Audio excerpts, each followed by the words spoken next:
एक समय की बात है। श्रीपुर नाम के एक गांव में रामेश्वर नाम का एक ब्राह्मण अपनी माँ के साथ रहता था। वो दिन रात भगवान शिव की भक्ति किया करता था। शिव नाम का जाप सदैव उसके मुख पर रहता था। ओम नमः शिवाय, ओम नमः शिवाय, ओम नमः शिवाय। रामेश्वर बेटा, आज भी तूने मुझे नहीं उठाया।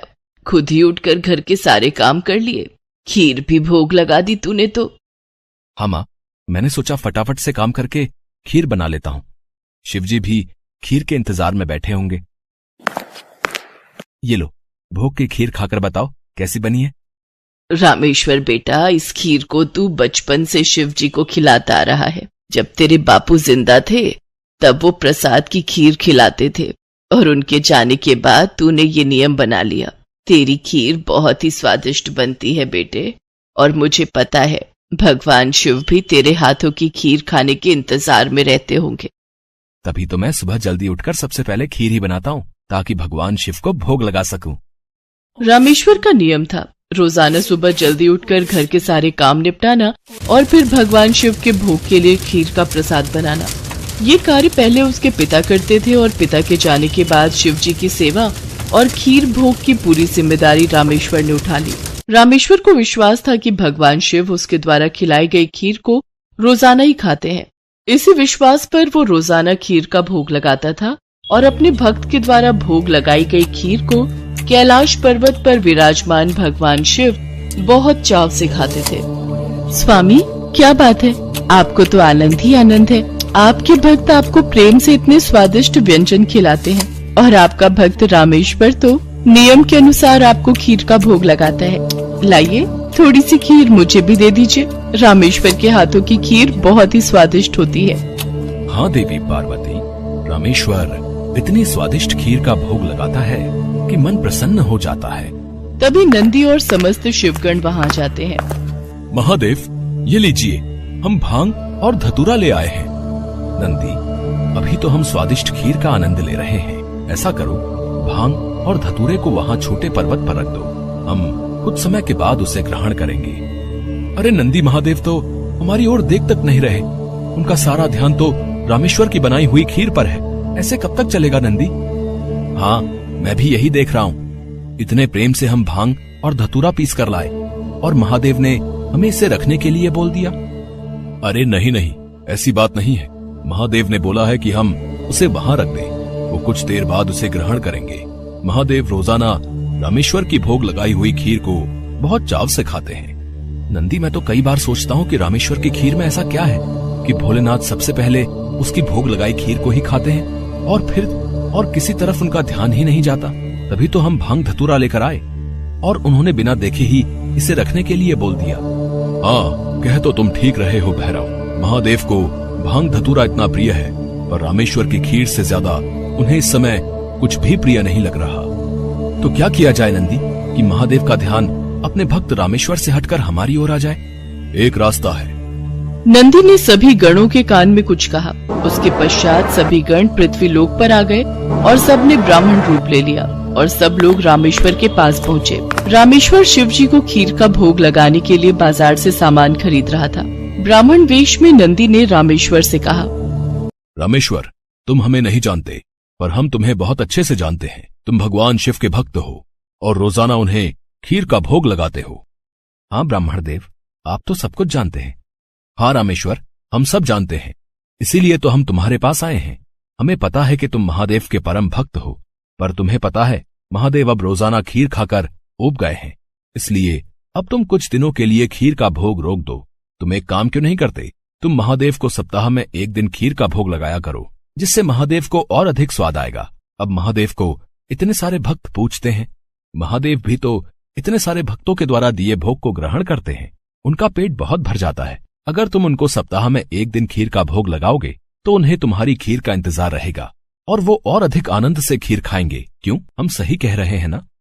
ये तो आप ठीक कह रहे हैं ब्राह्मण देव। इस विषय में तो मैंने कभी सोचा ही नहीं।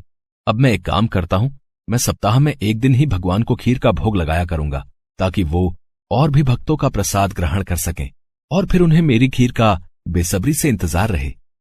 भोला भाला रामेश्वर शिवगणों की बातों में आ गया शिवगण खुशी खुशी कैलाश वापस लौट आए। अब शिव जी रोजाना रामेश्वर की खीर का इंतजार करने लगे कि कब रामेश्वर उन्हें भोग लगाए और कब वो खीर का भोग खाए। पर कुछ दिनों तक रामेश्वर ने खीर का भोग बनाया ही नहीं, तो शिव जी को खीर कहाँ से मिलती। अब सप्ताह में एक दिन रामेश्वर ने खीर का भोग लगा दिया तो शिव जी ने खीर खा ली। फिर उसके बाद कुछ दिन और खीर नहीं मिली तो भगवान शिव सोच में पड़ गए। उन्होंने अपने नेत्र बंद किए और उन्हें सारी सच्चाई पता लग गई और भगवान शिव को गुस्सा आ गया। शिव जी को गुस्से में आया देख सभी गण उनके समक्ष हाथ जोड़कर खड़े हो गए। नंदी, श्रृंगी, वीरभद्र, भैरव, तुम सभी गण जानते भी हो कि तुमने क्या किया है। मेरे भक्त रामेश्वर के द्वारा भोग में अर्पित की गई खीर मुझे कितनी प्रिय है और तुमने उसे खीर का भोग रोजाना लगाने के लिए मना कर दिया। महादेव, हमें क्षमा कर दीजिए, हमसे भूल हो गई।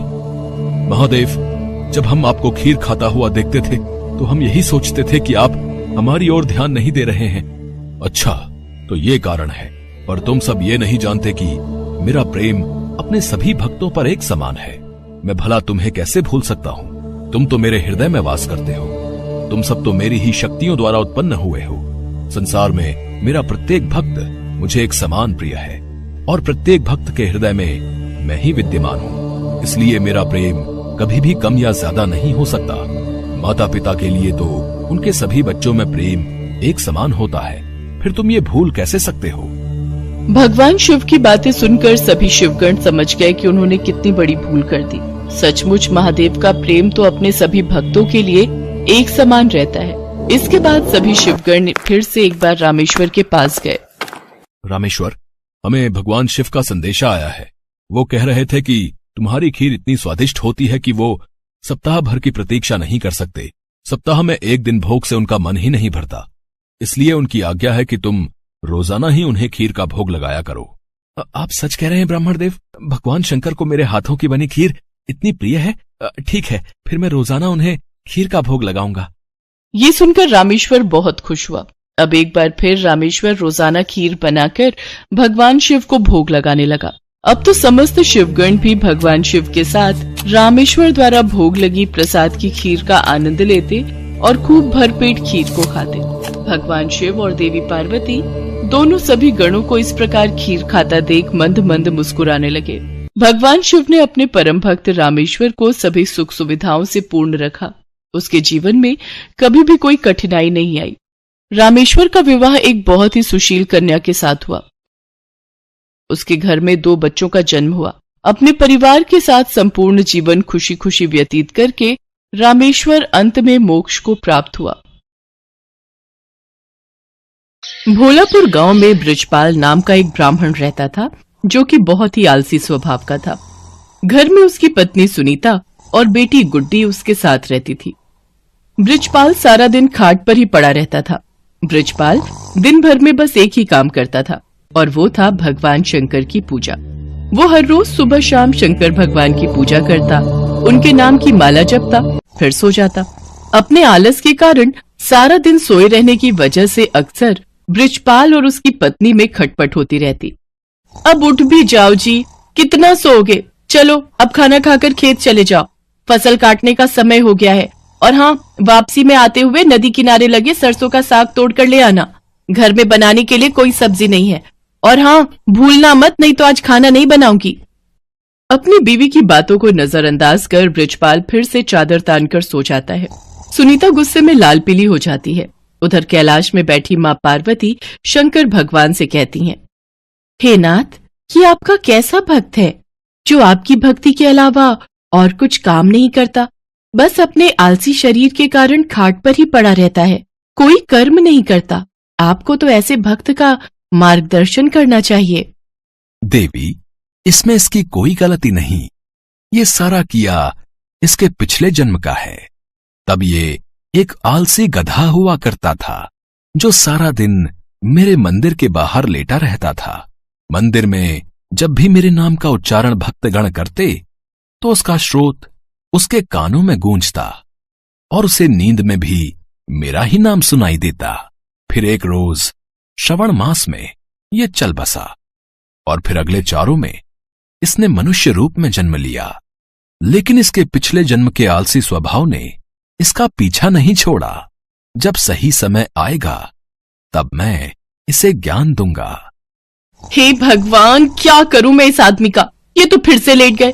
कब से कह रही हूँ उठ जाओ, खेतों में फसल बड़ी हो गई है। अगर समय रहते उसे नहीं काटा तो उसे जानवर चढ़ जाएंगे या कोई चुरा लेगा। सुन रहे हो ना मैं क्या कह रही हूँ?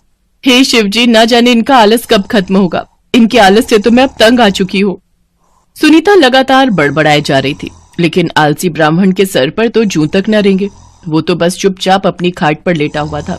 बृजपाल को न उठता देख सुनीता गुस्से में आ जाती है और बाहर आंगन में रखी पानी की बाल्टी उठाकर लाती है और बृजपाल के ऊपर गिरा देती है।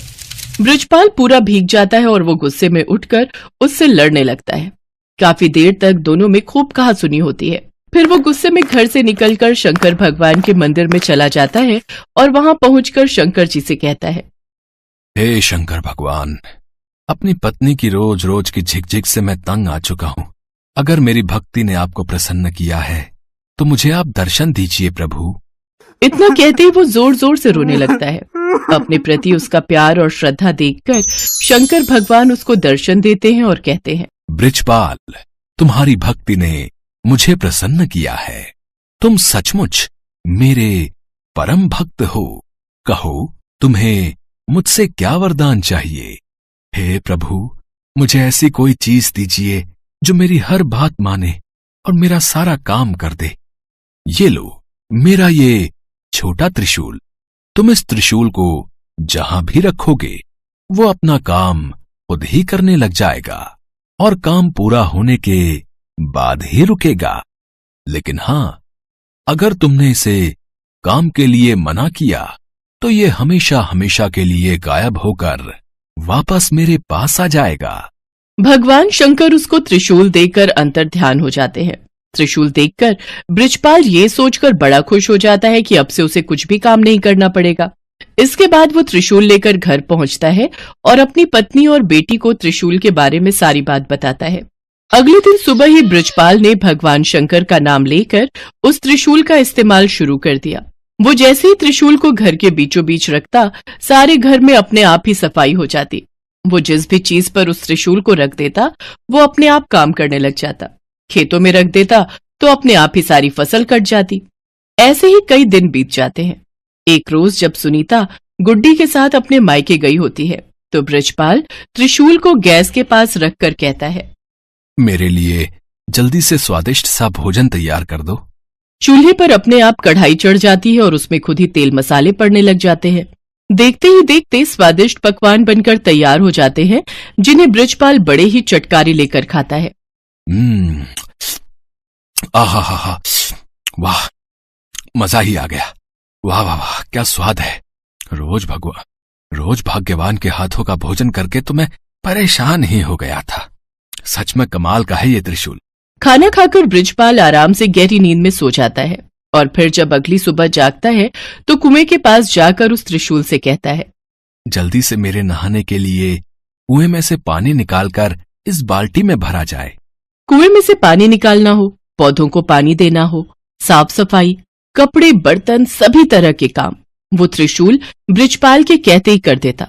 बृजपाल बगीचे में पड़ी पाइप के पास जाता है और अपने त्रिशूल को उससे छुआते हुए कहता है, पाइप, जल्दी से इस बगीचे में लगे पेड़ पौधों को अच्छे से पानी दे दो। पाइप अपने पौधों में पानी देने लग जाती है। फिर आलसी ब्राह्मण खुश होते हुए आराम से सोने चला जाता है, लेकिन सोने के कुछ देर बाद ही लाइट चली जाती है। फिर वो अपने त्रिशूल को हथपंखा पर रखते हुए कहता है, हे हाथ पंखे, जब तक लाइट नहीं आ जाती तुम मुझे इस पंखे से हवा करो। उसके ये कहते ही हथपंखा उसे हवा करने लगता है। कुछ देर बाद जैसे ही लाइट आती है तो वो हथपंखा बंद हो जाता है। एक दिन बृजपाल को बड़ी तेज भूख लग रही होती है। उसने खाली थाली अपने सामने रखी और जमीन पर बैठ गया। फिर त्रिशूल को थाली पर लगाकर कहने लगा, अब इसमें से जल्दी जल्दी स्वादिष्ट पकवान निकल कर आते जाए। कुछ ही देर में कई तरह के पकवान थाली में आते गए। कितना अच्छा होता अगर मुझे अपने आप खाना खाना ना पड़े और खुद ही मेरे मुंह में सारा खाना चला जाए।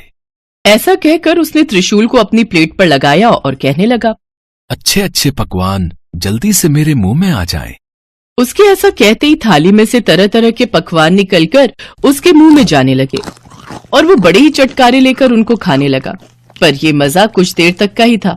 कुछ ही देर में उसका पेट भर गया और वो खा नहीं पा रहा था। लेकिन पकवान थे जो कि उसके मुंह में लगातार जाते ही जा रहे थे। उसका पेट और मन पूरी तरह भर चुका था। वो जैसे ही उन्हें रोकने की बात सोचता है तो उसे भगवान शंकर की कही वो बात याद आई जिसमें उन्होंने कहा था कि अगर त्रिशूल को काम करते हुए रोका गया तो ये वरदान वहीं समाप्त हो जाएगा और त्रिशूल फिर से शंकर भगवान के पास पहुंच जाएगा। तभी वहां सुनीता गुड्डी के साथ अपने मायके से लौटकर पहुंच जाती है। वो दोनों ये सब देखकर हैरान रह जाती हैं। सुनिए जी, देखिए तो आपका पेट कितना फूलता जा रहा है, जल्दी से इस त्रिशूल को रुकने के लिए कहिए।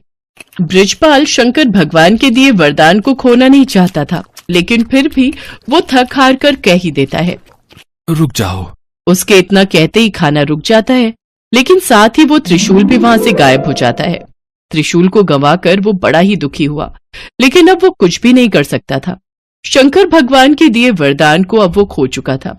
अभी तक बृजपाल ने जितने भी काम त्रिशूल को दिए थे वो सब कब रोकने हैं ये उसने साथ में ही बता दिया था, लेकिन खाना खाते हुए कब रुकना है ये कहना वो भूल गया था, जिस कारण खाना बिना रुके ही उसके मुंह में आता ही जा रहा था। सारी बात समझने के बाद बृजपाल कहने लगा, हे महादेव, मैं समझ गया। ये वरदान आपने मुझे सबक सिखाने के लिए दिया था। सचमुच में मैं कितना मूर्ख था जो हर छोटे छोटे काम के लिए भी आलस दिखाता था, और अब मुझे सीख मिल चुकी है कि छोटे छोटे काम के लिए किसी दूसरे पर निर्भर रहने से कितनी बड़ी मुसीबत आ सकती है। उस दिन के बाद से बृजपाल ने हमेशा हमेशा के लिए आलस त्याग दिया और हर रोज खेत जाने लगा। अपने सभी काम खुद करने लगा और दिन में 2 बार भगवान शंकर की पूजा भी करता। अब उसका जीवन पूरी तरह से सफल हो गया।